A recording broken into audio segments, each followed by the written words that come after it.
Convene the May 18th, 2020 West Des Moines City Council meeting. And Ryan, would you want to take roll?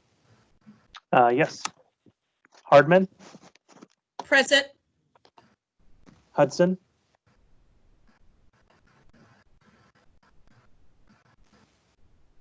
I see Hudson listed. Are you? My microphone was off. Here. Oh, okay. There we go. McKinney Here. and Trimble. Here. And I know Trevillion's absent, so we have 4 members present. All right, Ryan, any changes to the agenda? There are no changes, Your Honor. Okay. I would move approval. Yep, I'd move approval of the agenda as distributed. Second. All in favor, please say aye. Aye. Any opposed? Any abstentions? Agenda's approved. Item 2, citizens forum, which would be the time for any citizen that's joined us in this meeting that wants to address the city council on any item that's not part of public hearings, item 6, or new business, item 7.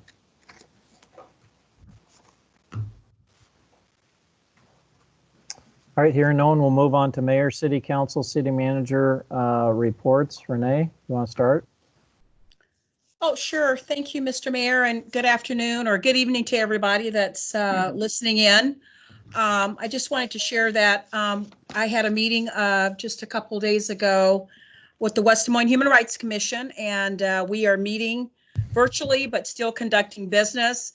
The group spent an enormous, a lot of good time talking about ways in which we're going to partner and collaborate with other people in the community that have like minds and really want to advance this whole notion of inclusion and equity and all of that. So we're developing a form that will allow people to fill out when they want to partner with us, and we want to collaborate on issues. So I really like what they did. They utilized some templates that were already out there in private industry.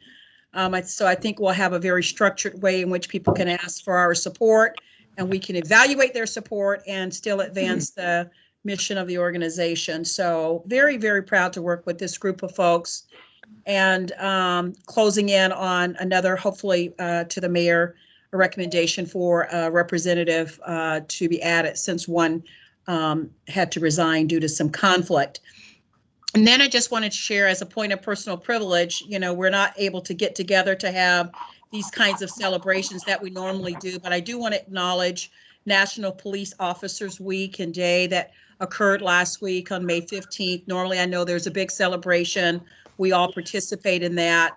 But I want to thank the police officers and folks out there that are, you know, putting their lives on the line, first responders, so to speak, and really doing the work of this community that makes everyone feel safe and feel good about being here. So I'm hoping that when we get on the other side of COVID, there could be still some kind of form of celebration for all the work and sacrifice that they do. So as chair of public safety, I would not want to miss a meeting without acknowledging the work that Chief Scott and his team does. And I also know it was International Firefighters Day, and I'm into all these holidays. And so our firefighters go up there too, as folks that are, again, doing a phenomenal job for our city. And just so proud to have such a team under Chief Lou and his team and what they do. So during this time of this pandemic, there's lots of great things going on, great men and women serving West Des Moines, and I just want to say my hat goes out to all of them. Great, thank you. All right, Matt, council report. Nothing at this time, Your Honor. Greg? Oh yeah, just a couple of quick items. The city school committee, we met a couple of days ago, and we just wanted to talk about how in the fall, if there's still a COVID crisis going on and students, if they don't go back to school, if there are ways that the city and the schools can work together, because that would be a very big deal. So, and so we were trying to figure out if there are ways we can work together to even prepare for that. So we're going to continue those conversations. For Convention and Visitors Bureau, I know Greg over at the CVB had emailed or had talked to Tom about a month and a half ago about how the drop in revenue from Hotel Motel was just so great that $75,000 for the Recplex was going to be delayed a year. And so that was just confirmed this week. through the budget process over at CBB. So that is unfortunate, but I mean, they had to cut about 35% of their spending overall. So that's it's a pretty rough time, but it is what it is. And finally, the Chamber of Commerce, Catherine is doing a great job. And we are really looking at a lot of kind of enthusiasm for this COVID crisis getting over with, and then we can pick up business kind of where we left off. But there's still a lot of optimism in the group of the chamber. So that's the end of my report, Your Honor. All right, Russ. Yeah, F&A met on May 6th, and just have a couple updates from that. We talked about the Galloway mixed-use development, which would be 90,000 square feet of office retail east of DMAC. And we anticipate, and also a convenience store right in that same area. We anticipate a combined $15 million of assessed valuation with that project. It looks like a great project. With that is going to come some, we're going to need to amend the urban renewal area to include this in there, the expenditure of funds related to certain infrastructure projects. We would essentially be extending Boonville Road from its east end to the developer's west property. And we'd be reconstructing the south access road to the Glen Oaks property, and having a new north-south road that would come out of Glen Oaks through that property and to Grand Avenue. And then we would have a temporary signal, traffic signal at the corner of that and Grand Avenue. And eventually someday when we widen Grand Avenue, have a permanent signal there as well. We also discussed budget amendment number 3. Both budget amendment number 3 and this project are on the agenda for tonight. Budget amendment 3, there's a lot of different ins and outs to it, but to summarize it, there's some of the significant parts of that are related to receipt of COVID-19 awards from the federal government or expenditure of money to deal with COVID-19. As well as dealing with the malware issue that we had a few months back. I believe that's some of the significant pieces of that budget amendment. That is all I have at this time, Your Honor. Okay, thank you. Tom, any city manager report? No report, Your Honor. All right, one update from the MPO. The executive committee had our meeting last week, and there's sufficient reserves within the MPO to, we believe, reduce the assessment for the year. You might recall that each city that participates in the MPO is charged $1 per resident of their community. The motion that was unanimously supported, the executive committee, was to reduce the assessment by 50% for the year and with no need to backfill it. And so hopefully that passes at the full policy meeting this Thursday. So that would save us $33,000 for the year that we could use. So I don't see any issues with that, but that was a good outcome of the MPO. Item 4, consent agenda. Are there any items that any council member wants to pull? I do have one, actually. Hold on a second. Sorry. It is item 4G. And with that, I would, if nobody else has anything to pull, I would just move the remainder. Second. All in favor, please say aye. Aye. Aye. Any opposed? Any abstentions? All right, all items passed except 4G. Russ, is a motion to approve the concierge agreement for Raccoon River Park Boathouse. Yeah, just a quick question, and I didn't see it in here, so I'm not sure if this is part of the agreement. And if not, I'm hoping that we still have somebody that's going to be able to do this. But are we going to have anybody that's going to be able to shuttle people back and forth if somebody takes a non-motorized watercraft down the river and wants to come back? Or will that potentially be coming at a later date? I don't know if Sally's on to answer that question or not. Yes, this is Sally Ortgies, Director of Parks and Recreation. We have discussed that with this concessionaire, and he is open to looking at that as a possibility. He has actually helped us with canoe trips in the past where we have done that same sort of shuttling. So that will be a program that we develop here over time. But yes, Okay. we're definitely Okay. looking at that. That's good to hear because I see, a lot of people, once we improve the access to the river there, doing trips down the river and wanting to be shuttled back. I think we did one and it took like 4 hours. It was a little bit too long for some of us old people. I could barely walk after that, but I anticipate people wanting to do that in canoes, in kayaks, in tubes, and so I just want to make sure that that's still a part of our plan, and it sounds like it is. So with that, thank you, Sally, for answering those questions, and I would simply move 4G. Second. All right. All in favor, please say aye. Aye. Aye. Any opposed? Any abstentions? That item is approved. Item 5, old business. 5A, amendment to City Code Title 4, Health and Safety Regulations. Chapter 4, nuisances, Section 10, specific crime property declaration and abatement. Clarify the process regarding disorderly and nuisance property violations city initiated. You have an ordinance for the second, third reading, final adoption. There are no changes from the first reading. Move consideration of the second reading. Second. Questions or comments? All right, all those in favor, please say aye. Aye. Any opposed? Any abstentions? Ryan?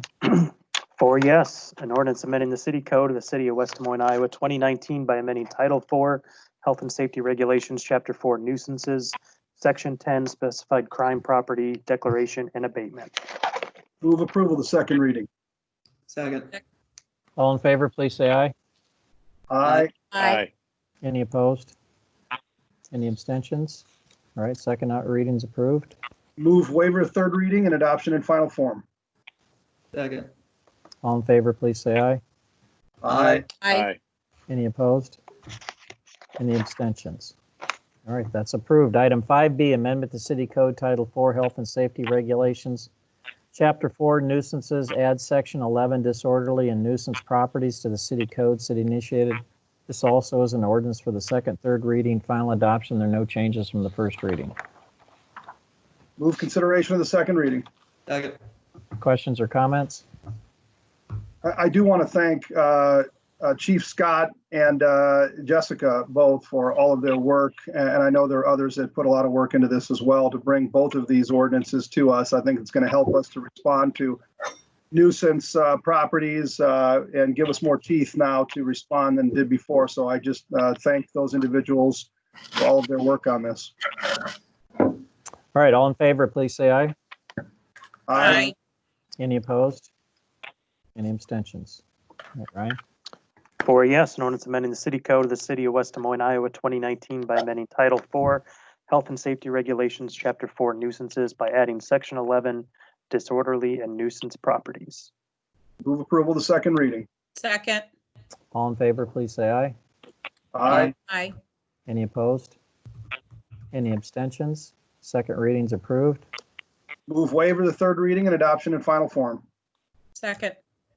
All in favor, please say aye. Aye. Aye. Any opposed? Any abstentions? All right, that's approved. Item 6, public hearings. Item 6A, the city council is being asked to continue that to the June 1st city council meeting because it was continued at planning and zoning. Move continuation to the June 1st council meeting. Second. All in favor, please say aye. Aye. Any opposed? Any abstentions?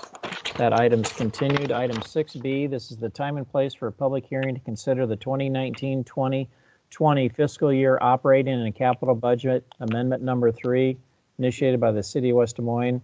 Ryan, would you please read the date the notice was published? May 8th, 2020 in the Des Moines Register. Ever received any written comments? None, Your Honor. All right, now would be the time for anyone in the audience that would like to address the city council on item 6B.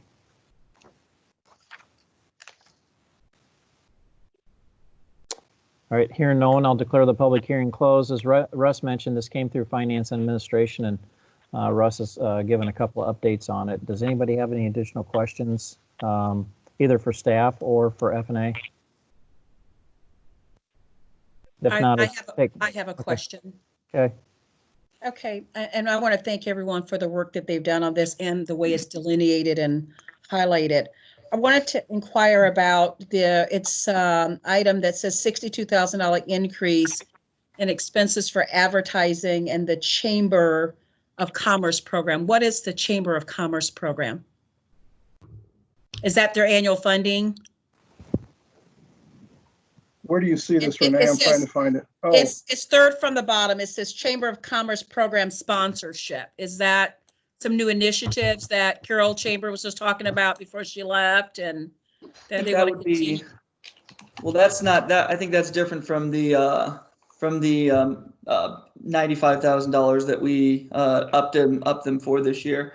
I Okay. assume that's three things. That's three things: advertising, Chamber of Commerce program, and 50th Street water lighting. So I assume that Chamber is a much smaller number than 62, right?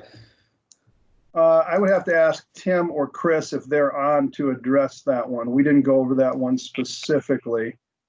I'm not in support of it. I just didn't know what the Chamber of Commerce program sponsorship was. Is Tim? Yeah. Tim? Yeah, can you this is Tim handle that? Stiles, Tim Stiles, Finance Director. And I'll let Chris Hamlet jump in if I misspeak here, but the chamber item is they had asked us to participate as a partner in the Eat Week and their first responders recognition program.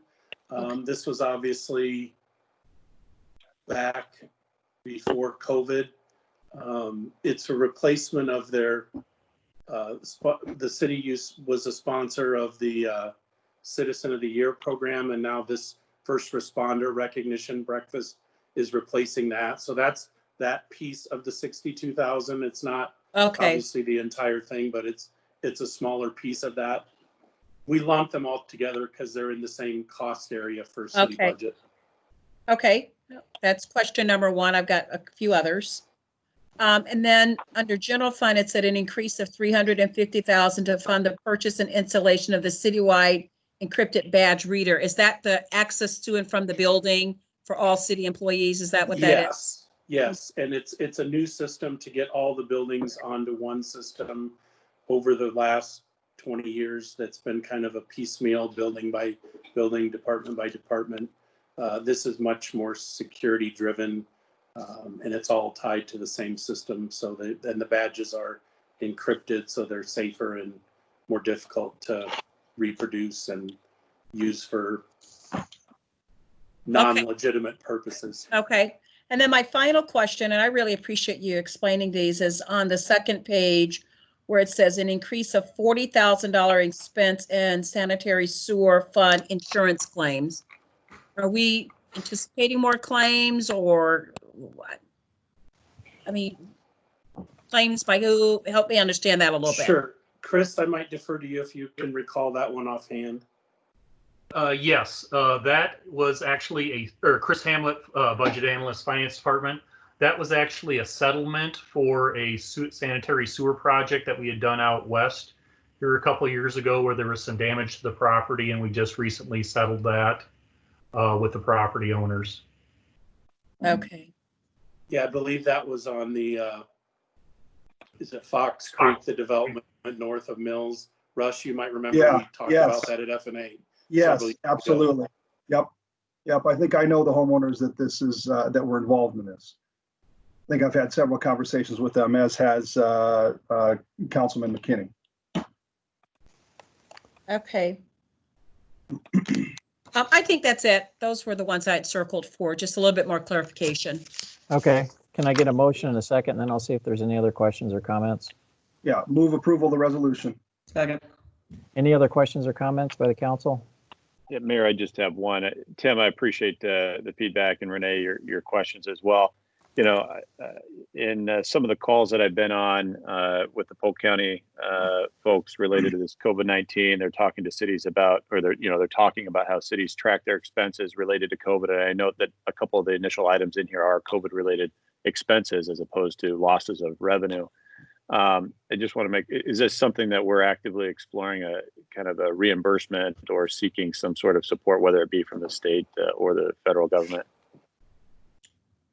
Yeah, Tim Stiles, Finance Director.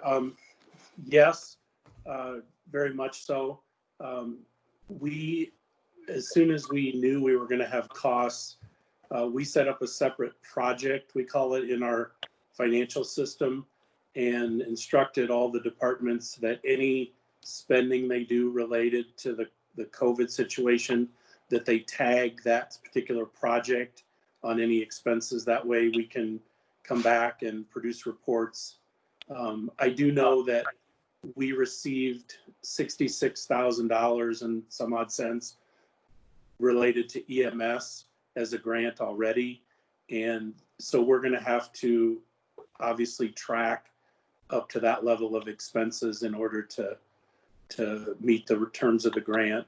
And then, you know, with the money that we received on the homeless assistance, Human Services is kind of in charge of administering those funds. And so they've set up a system within their, I guess, their department, and working closely with Christine Gordon as well, to keep track of all the homeless assistance and other things that we're using that COVID grant program for. And then on top of that, there's a possibility of possibly some federal type of FEMA awards. So we think it's important, and we've told all the departments to track this very closely, just in case more opportunities come up. You know, there's also a chance, although fairly unlikely, that some of this could be covered under our insurance, but I don't believe there's a good chance of that. But I know us and West Des Moines Waterworks are looking at that possibility as well. Okay, great. Thank you, Tim. I appreciate that. Sure. Okay, if there are no other questions or comments, all in favor of 6B, please say aye. Aye. Any opposed? Any abstentions? All right, budget amendment number 3 is approved. Item 7, new business. Grand Valley Plat 3, northeast corner of South 35th Street and Grand Avenue, subdivide property into 45 single-family lots, 1 street lot and 1 outlot, Grand Valley LLC. This is a resolution to approve and release the final plat, and there are no outstanding issues. I would move approval. Second. Any other questions or comments? I do have a question, and I don't know, I would assume that Lynn is on here. My question is, have they figured out that detention basin and whether or not they're going to be holding water in it, or if it's going to be prairie grass, wetlands, or what? And I only ask because I've been asked myself a number of times as to when that thing's going to fill up with water and stay filled up with water. I don't know if they figured out the issue or not. Lynn Tweet, Director of Development Services. From my understanding, Grand Valley will have a wet pond. The preserves, which is next door, will have more of a, essentially a dry or a marshy area, not a pond anymore. But it's my understanding that Grand Valley has already installed pumps and everything to keep the water in the detention pond, lake, for lack of a better term. Okay. So you have 2 different developments side by side. Right. The one development, I thought the Grand Valley is the one that we're dealing with tonight, right? That's closest to South 35th Street. Correct. And that one is not going to have water in there? No, my understanding is that one will have water. It will. Okay, good. But I don't know if Brian's on the call, he might have more information on the stormwater, but that was my understanding, that it will be an actual little lake in there for the. Okay. And then on the way down, that one, I think they've already got water in that pond. But okay, just curious. Thank you. Okay, all in favor of 7A, please say aye. Aye. Any opposed? Any abstentions? All right, the final plat's approved and released. Item 7B, Allied Construction, 2825 Southeast 1st Street, phased site plan to allow site work and installation of utilities and footing and foundations. Allied Construction Services, Inc. This is a resolution to approve the phased site plan, and there are no outstanding issues. Move approval. Second. Questions or comments? Yeah, it was hard to tell some of the diagrams, the schematics that they provided were a little bit blurry, but how tall are these warehouses going to be? Do we know? Lynn Tweet, Director of Development Services. At this point, I have not been involved in the architecture, and that's not part of tonight's approval. I would suspect they're probably in that 25 to probably 40-foot range, but I honestly don't know. I could pull some architectural plans and get back to you. Oh, sure. That was just curiosity. Some neighbors were wondering if they were going to be like 50 feet tall or if there were any plans available so they could see how tall they were going to be. But all right, Lynn, that'd be great. Thank you. Yeah, I would suspect there's some very similar to just a typical Morton building. Probably 12 or 15-foot side walls would be my guess on it, but we'll pull some plans. They can always contact us too if they want to see them. Of course. Thank you, Lynn. Yep. All right, all in favor of 7B, please say aye. Aye. Any opposed? Any abstentions? Phase site plan is approved. 7C, Springcrest Townhomes, southwest corner of Westtown Parkway and Sedona Drive. Phase site plan to allow grading and installation of private utilities. Springcrest Townhomes, WDM, LLC. This is a resolution to approve the phased site plan, and there are no outstanding issues. Move approval. Second. Questions or comments? All right, Yeah. all in oh, sorry. I was just wondering if these were these 2-story or 3-story townhomes? Were they more brownstone-ish? Do we know that yet?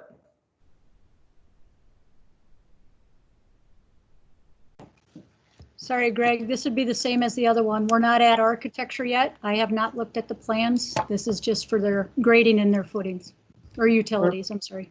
So Perfect. we can get you that info again too. Awesome. Thank you, Lynn. Yep. Okay, all in favor of 7C, please say aye. Aye. Aye. Any opposed? Any abstentions? All right, the phase site plan is approved. 7D, Brookview Elementary Classroom Addition, 8,000 EP True Parkway, approximately 6,900 square feet of classroom additions and modifications to stormwater detention facilities. Waukee Community School District. It's a resolution to approve the major modification, and there are no outstanding issues. Move approval of the major modification. Second. Questions or comments? All right, all in favor, please say aye. Uh, Aye. Any opposed? Any abstentions? Okay, major mods approved. Item 7E, convenience store and office plat survey. Northwest corner of Grand Avenue and Glen Oaks Drive, create a parcel for transfer of ownership, Come and Go LC. This is a resolution to approve and release the plat of survey, and there are no outstanding issues. Move approval. Second. Questions or comments? All right, all those in favor, please say aye. Aye. Aye. Any opposed? Any abstentions? All right, the plat of survey is approved. 7F, parcel 2016-66, plat of survey southwest corner of First Street and Ashworth Road, create parcel for transfer of ownership. City initiated. This is a resolution to approve and release the plat of survey, and there are no outstanding issues. Move approval. Second. Questions or comments? All right, all in favor, please say aye. Aye. Aye. Aye. Any opposed? Any abstentions? All right, plat of survey is approved. Item 8, there are no items to receive, file, and/or refer. Item 9, other matters. Are there any other matters that any council member wants to raise tonight? Yes, Your Honor, this is Renee. I do have a question, and maybe Tom or our IT director can respond to this. I think we've all heard that as of last week, the Des Moines Human Rights and their city council was having a joint meeting to address issues, even while West Des Moines Human Rights was having our meeting. And at the same time, in their meeting, there was someone that Zoom bombed their meeting and put very despicable racist comments and sexually suggestive comments toward folks there. So what are we doing to minimize being bombed with that kind of, well, any kind of inappropriate entry into our calls, please? It was very disturbing. I think they're trying to look into tracing how that happened. So I just wonder what other precautions are we taking to avoid that kind of situation happening to us. Hi, Renee. I'll let Joe come on in, but I know one of the reasons we're trying to stay with Microsoft meetings, Okay. and some people, would rather go to Zoom, is this for that exact reason. Oh, IT department and Joe recommending we try to stay with Microsoft meetings. We have much tighter control on security on that. oh. Zoom, and I'll let Joe go from here. Joe? Tom, you heard about the incident, right? Yes, I did. Yep. Hi, Joe Menke, IT Director, City of West Des Moines. So really, Renee, it just boils down to configuration. So I wasn't at that meeting, but I sent out some configurations that we can do in any virtual meeting to kind of lock down people's ability to share inappropriate things. So if you look at our meeting here, it's publicly accessible, but people wait in the lobby. So in the event that someone was disruptive and needed to be removed from the meeting, they could be, and then it would be the option of the facilitator to let them back in. So it's little things like that where it's really just how we set the meetings up. Again, I've shared some of those basic configuration changes that people can do for any of their meetings they set up. And that's really it. There's things like letting people into the lobby, whether they can share content, whether they can use their video camera. Those are all settings that can be configured in meetings. So Okay. I think it's more of a user education we need to do. Okay. Well, thank you. It was just paramount on my mind to see what kinds of things we're doing. So that satisfies my curiosity. Thank you both. Well, and we're hoping, oh, sorry, go ahead, Tom. I was going to say, Joe, can we send all that information out to our council too, and we can forward it out there, because when they're doing a lot of these meetings, it may be helpful to those in our boards and everybody else. So Yeah. Sure. I'll find the high points and send that out. Yeah, to the, because the we mayor might, council. we may be contacted, or the mayor might be contacted of what we're doing to protect our meetings as well. Because it was pretty hateful that what happened. Well, and we needed to notice the June 1st council meeting last week, so we selected this same format. I think our goal is on June 15th to actually have the city council back in the council chambers. Tom and staff are working on how we can set up the council chambers here to make sure that we have the appropriate safety protocols. But I think our goal is to get all the elected officials back in this room, starting with our meeting on the 15th, and get things organized so that people feel as safe as they can be back in this room. So we'll have some configurations of being 6 feet apart, you're saying, Your Honor? Yes. Yep. So Tom and his staff are working on that, but I think the goal is to have our June 15th meeting back here in the council chambers. Limited as it will be based on the number of people that can actually be here. So more information from Tom, but I just wanted to give you a heads up. That was the goal right now. Thank you. Sounds reasonable. I look forward to seeing your smiling faces actually in the same chamber together. Yeah. 6 It seems feet like apart. it's been about 6 a feet apart. year. I know, it seems like Between it's the been forever. renovations and everything, it seems like we haven't had a meeting in here for over a year. So I know it. if there Mayor, are no, yeah, go ahead, Matt. Yeah, thank you. I just note I received an email on the Parks and Rec Advisory Board meeting that's coming up in a few days, and I spoke with Tom Hadden earlier today about it. But I appreciate the approach the city's taken so far relative to specifically the pools and other outdoor recreation. And I know on the pool side of things, there's a lot that goes into training and hiring and making sure things can open. And so far, I think the approach has been let's try to keep all options open as long as possible. And I wanted to say I appreciate that approach. So. Yep. Okay, well, if there's no other matters, we don't have an executive session, we don't have a workshop, so we're adjourned. Thank you. Thank Take you. care, everybody. Thank you. All right. Bye-bye, Thanks, everyone. Bye-bye. Bye-bye. Bye-bye.